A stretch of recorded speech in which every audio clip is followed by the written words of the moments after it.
בפרק השני של שווה ולנסות. והפעם קסמים בקלפים.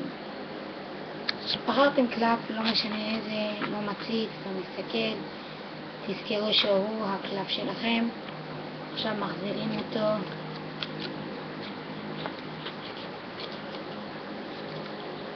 לקופסה. אוקיי, הקלף שלכם הוא הקלף הזה. בואו אני אספר לכם, זה קל מאוד לעשות את זה. כל מה שאתם צריכים לעשות, זה קל ופשוט, זה פשוט לגמרי.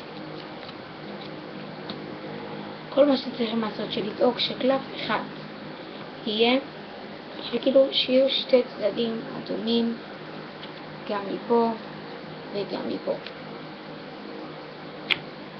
עכשיו, בינתיים שיש שתי צדדים אדומים, אתם בוחרים את הקלף, כמובן, לא משנה איזה,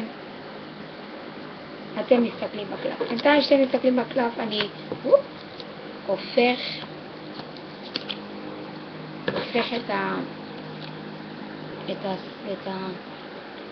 הקלפים, את החפיסה כמובן, ואז אני נעשה, תראו קלף כזה, רואים?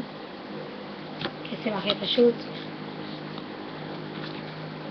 תודה רבה שהייתם בפרק השני של שווה לנסות. אל תשכחו, תמיד יש עוד ועוד שווה לנסות.